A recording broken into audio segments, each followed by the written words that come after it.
अभी रात के 10 बज चुके थे और मैं सबके खाना खाने के बाद सिंक में रखे हुए झूठे बर्तन साफ कर रही थी। तभी अचानक से तेज बारिश शुरू हो गई। मुझे अचानक ही ध्यान आया कि अरे, आज तो मैं छत पर से कपड़े ही नहीं लाई हूँ। मैंने बर्तन धोना छोड़ दिया और जल्दी से अपने हाथ पोंछे और छत की सीढ़ियाँ चढ़ते हुए छत पर चली गई। मैंने जल्दी से सभी कपड़े समेटे और छत पर ही बने हुए एक कमरे में उन कपड़ों को रखने के लिए गई। तभी मुझे लगा कि मेरी ननद इस अंधेरे कमरे में किससे बात कर रही है। उस रूम की लाइट भी ऑफ थी। बारिश की वजह से जो कपड़े गीले हो गए थे, मुझे उन्हें फैलाना था, इसलिए मैंने लाइट ऑन कर दी। लाइट ऑन करते ही जब उसने अचानक से पीछे मुड़कर देखा तो उसे ऐसे लगा कि जैसे उसकी चोरी पकड़ी गई हो। मैंने उससे पूछा, सौरा, तुम इस वक्त छत पर क्या कर रही हो? उसने बोला, कुछ नहीं भाभी, मेरी दोस्त का फ़ोन था। बारिश की वजह से नीचे नेटवर्क नहीं मिल रहा था, इसलिए मैं यहाँ आकर बात कर रही हूँ। उसने नज़र चुराते हुए और घबराते हुए बोला। मैंने उस वक्त उसकी बात पर ध्यान नहीं दिया। 4 दिन बाद ही मेरे देवर सूरज की शादी थी। घर में कोई भी इस शादी के लिए तैयार नहीं था, क्योंकि लड़की हमारी जात बिरादरी की नहीं थी। वह उसी कॉलेज में पढ़ती थी जहां सूरज और सौरात दोनों पढ़ते थे। सूरज को वह लड़की बहुत पसंद थी और दोनों पिछले 1 साल से एक दूसरे को जानते थे। उसकी लाख कोशिश के बाद भी सास, ससुर और स्वयं मेरे पति इस रिश्ते के लिए इनकार कर रहे थे। जब सूरज को लगा कि घर में कोई भी उसकी बात नहीं मान रहा है, तो उसने धमकी दी कि अगर उसकी शादी सीमा से नहीं हुई तो वह घर छोड़कर चला जाएगा। मेरे सास ससुर ने सोचा, जवान लड़का है, कहीं सचमुच घर छोड़कर चला न जाए, इसलिए मजबूरन उन्हें अपने बेटे की बात माननी पड़ी। हम सभी मिलकर एक दिन लड़की को देखने गए। वह बहुत ही खूबसूरत है। उससे बातचीत करने के बाद मेरा मन भी गदगद हो गया। जल्द ही वह हमारे घर पर मेरी देवरानी बनकर आ गई। वह आई तो मैंने देखा उसके पास एक सूटकेस है। इसके अलावा 2 बड़े बड़े पुराने से थैले भी हैं। मुझे लगा कि शादी के बाद तो सभी लड़कियां नए सामान लेकर मायके से आती है, यह पुराने से 2 थैली लेकर क्यों आई है? मेरे घर का नौकर उन थैलों को भी अपने हाथ में थाम रखा था। मैंने बोला, मुझे दो, मैं रख देती हूँ। तभी मेरी देवरानी उसे अपने हाथ में ले लेती है और बोलती है, दीदी आप रहने दीजिए, मैं खुद ही रख देती हूँ। उसका इस तरह से बोलना मुझे थोड़ा अजीब लगा। मैं सोच रही थी कि क्या मैं इसके थैले को लेकर भाग जाऊंगी? मैं इन पुराने सड़े हुए थैलों का क्या करूंगी जो वह ऐसा व्यवहार कर रही है? खैर, फिलहाल यह बात आई गई हो गई। उसकी शादी के 2 दिन बाद ही जब मैं उसके कमरे में किसी काम के लिए गई तो वह उस वक्त कमरे में नहीं थी। तभी अचानक से मेरी नज़र उन दोनों थैलों पर गई जो कोनों में रखे थे। मैंने चुपके से उन्हें खोला और देखा कि उसमें फटे पुराने कपड़े हैं।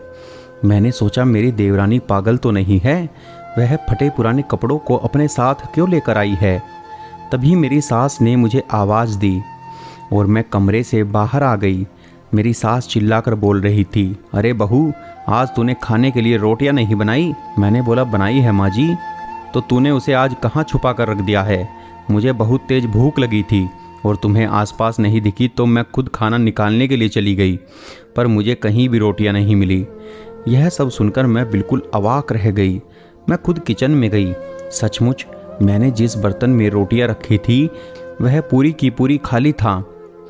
हम दोनों का शोर सुनकर मेरी देवरानी और मेरी ननद दोनों वहाँ पर आ गई और बोली, हमें बहुत भूख लगी थी, हमने सभी रोटियां खा ली। मैंने बोला, क्या इतनी सारी रोटियां तुम दोनों ने मिलकर खा ली? मेरा तो मुंह खुला का खुला रह गया। मेरी तो समझ में ही नहीं आ रहा था कि सिर्फ ये दोनों मिलकर पूरे परिवार की रोटियां अकेले कैसे खा सकती हैं। खैर, जो भी था, मैंने नौकर से बोलकर फिर से सभी के लिए रोटियां बनवाई। वैसे मेरी देवरानी बहुत अच्छे स्वभाव की थी। वह हर काम में मेरी मदद भी किया करती थी। वह मुझे अपनी बड़ी बहन के समान समझती थी और मुझे इज्जत भी दिया करती थी। पर कभी कभी उसका व्यवहार मुझे शक करने पर मजबूर कर देता था। वह बाहर तो कोई काम बता कर जाती, पर जब वह वापस लौटती तो उसके हाथ में वही दोनों पुराने थैले होते। और कई बार मैंने गौर किया था कि वह जाते समय भी कई बार उन थैलों को अपने साथ लेकर जाती थी। इधर मेरी ननंद सौरा का व्यवहार आजकल कुछ अलग ही लगता था। आज फिर से जब छत पर किसी काम से गई, मुझे सीढ़ियाँ चढ़ते हुए ऐसा लगा कि सौरा आज फिर किसी से फ़ोन पर बात कर रही है। मैं थोड़ा और ऊपर गई तो मुझे सुनाई पड़ा कि तुम चिंता मत करो, मैं सभी सामान लेकर समय से आ जाऊंगी। उसकी यह सारी बातें सुनकर मुझे बहुत ही हैरानी हो रही थी। मैंने सोचा कहीं सौरा का किसी से चक्कर तो नहीं चल रहा है।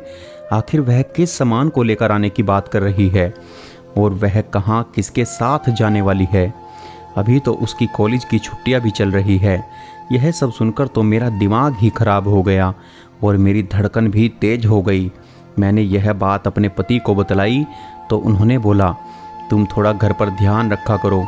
वैसे सौरा ऐसी वैसी लड़की नहीं है, लेकिन फिर भी बच्चे कब किसी की बातों में आ जाए कुछ कहा नहीं जा सकता है।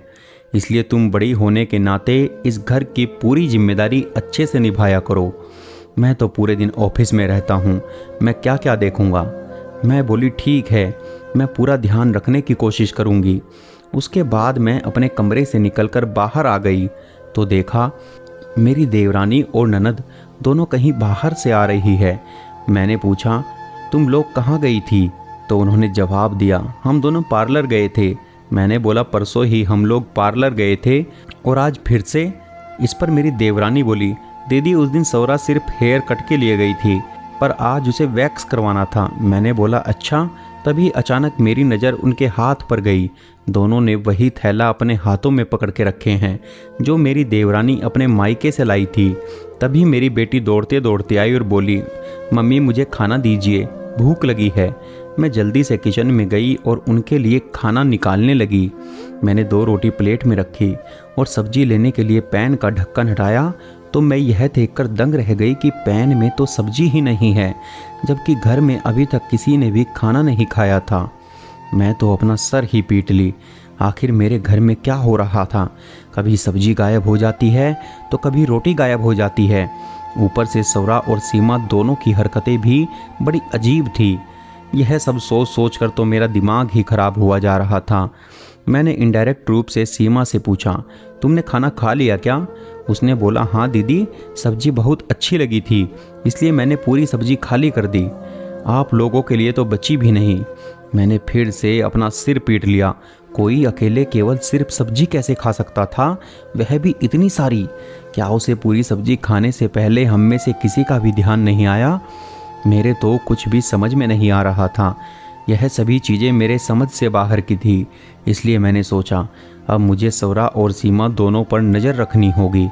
आज मेरी देवरानी किसी काम से बाजार गई थी।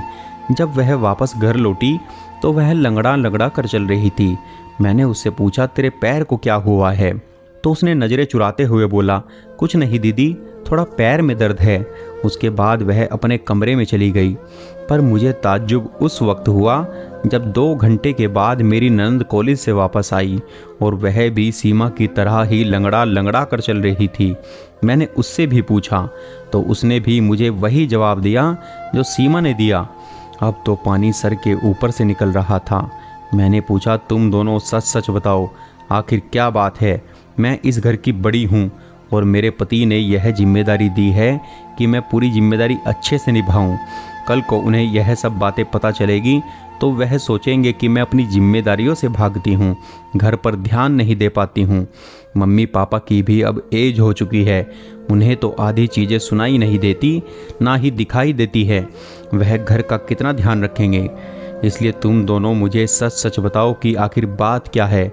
ऐसा कैसे हो सकता है कि तुम दोनों के पैर में एक ही दिन एक ही समय दर्द हो? इसके अलावा कभी किचन से पूरी रोटियां गायब हो जाती है, कभी पूरी की पूरी सब्जी ही गायब हो जाती है। पूछने पर भी तुम लोग कोई सही जवाब नहीं देते। इसके अलावा कभी कभी तुम दोनों के हाथ में वही पुराना थैला होता है जो सुधा अपने मायके से लेकर आई थी। आखिर इन सब का चक्कर क्या है? दोनों मेरी बातें सुनकर डर के मारे काँप रही थी और घबरा रही थी। उन्हें तो समझ में ही नहीं आ रहा था कि भाभी की बात का हम क्या जवाब दें। मेरी ननंद ने बोला, भाभी ऐसी कोई बात नहीं है, आप हमें गलत समझ रही है। मैं भी आज जिद पकड़ कर रखी थी कि मैं आज सच्चाई उगलवा कर ही मानूंगी। तभी मेरी देवरानी बोली, दीदी आप मेरे साथ चलिए, सारी सच्चाई मैं बताती हूँ। उसके बाद हम दोनों गाड़ी से लगभग 1 किलोमीटर आगे गए होंगे कि सीमा के कहने पर हमारी गाड़ी एक अनाथ आश्रम के बाहर रुकी। मैंने सौरा से बोला, तुम लोगों ने गाड़ी किस अनाथ आश्रम के बाहर क्यों रुकवाई है? तभी उन दोनों ने बोला, आप आइए तो सही, आपको सारी सच्चाई पता चल जाएगी। मैं जैसे ही अंदर प्रवेश किया, मैंने देखा कि वहाँ की लड़कियाँ वही कपड़े पहने हुई थी जो सीमा अपने मायके से अपने साथ लाई थी। मैं देखते ही पहचान गई। सीमा ने बोला, दीदी मैं शादी से पहले के सारे कपड़े अपने साथ लेकर आई थी ताकि मैं उसे गरीबों में बांट सकूं। मुझे मायके में टाइम नहीं मिला, इसलिए उन सब कपड़ों को अपने साथ ही लेकर आ गई थी। उसके बाद सौरा बोली, भाभी उस दिन जब आप छत पर आई थी तो इसी अनाथ आश्रम से फ़ोन आया था। मैं हर महीने ट्यूशन पढ़ाने के बाद जो पैसे कमाती हूँ, मैं इसी अनाथ आश्रम में उसका 10% दान करती हूँ। मैं दान देने के बाद रसीद लेना भूल गई थी। रसीद में यह लोग नाम पता भी लिखते हैं और इसी के लिए उन्होंने मुझे रात में फ़ोन किया था। फिर उसने आगे बोला, सीमा भाभी और मैं दोनों मिलकर इन लोगों की कुछ मदद करते हैं। उस दिन जब रोटी और सब्जी गायब हो गई थी, उसकी वजह यह थी कि यहाँ के बच्चे भूखे थे। उस दिन इनके खाने पीने का इंतज़ाम नहीं हो पाया था, तो मैं और भाभी एक दिन रोटी लेकर गए थे और एक दिन सब्जी। जितने लोग भी इस अनाथ आश्रम से जुड़े हैं, सभी अपने घर से बना हुआ कुछ न कुछ खाना लेकर आते रहते हैं। हमने घर में किसी को इसलिए नहीं बताया कि पता नहीं घर के लोग जान जाएंगे तो हमें यह काम करने देंगे कि नहीं देंगे। उन दोनों की बातें सुनकर मैं तो बिल्कुल हैरान थी। सचमुच मैं उन दोनों को क्या बोलती, यह तो एक नेक कार्य था। मैं तो अपनी ही दीन दुनिया में खोई रहती थी। कभी सेवा के इस रूप को मैंने समझने और जानने की कोशिश भी नहीं की थी, लेकिन आज सौरा और सीमा की बातों ने मेरी भी आंखें खोल दी थी। तभी मैंने दोनों से पूछा कि उस दिन तुम दोनों एक साथ क्यों लंगड़ा कर चल रही थी? तो उस पर सौरा ने बोला, भाभी जब हम एक दिन अपने घर से खाना लेकर आ रहे थे तो एक कुत्ता खाने की महक की वजह से हमारे पीछे पड़ गया। हम दोनों डर के मारे तेजी से दौड़े, पर अचानक ही हम दोनों का पैर एक बड़े से पत्थर से टकरा गया और हम गिर पड़े। गिरने की वजह से हम दोनों को ही चोट लग गई थी। मैं आश्चर्य भरी नज़रों से उन दोनों को देख रही थी और मैंने भी यह प्रण लिया कि इस नेक कार्य में मैं भी उनकी मदद करूंगी। अपने लिए ज़िंदगी तो हर कोई जी लेता है, पर ज़िंदगी जीने का असली मज़ा तो तब है दोस्तों जब हम किसी और के लिए कुछ करते हैं, और तब हमें जो खुशी मिलती है उसकी तुलना किसी भौतिक वस्तु से नहीं की जा सकती है। दोस्तों आपके इस बारे में क्या राय है, हमें कमेंट करके ज़रूर बताएं। और कहानी पसंद आई हो तो कहानी को लाइक व शेयर करना ना भूलें और चैनल को सब्सक्राइब अवश्य कर दें दोस्तों। धन्यवाद।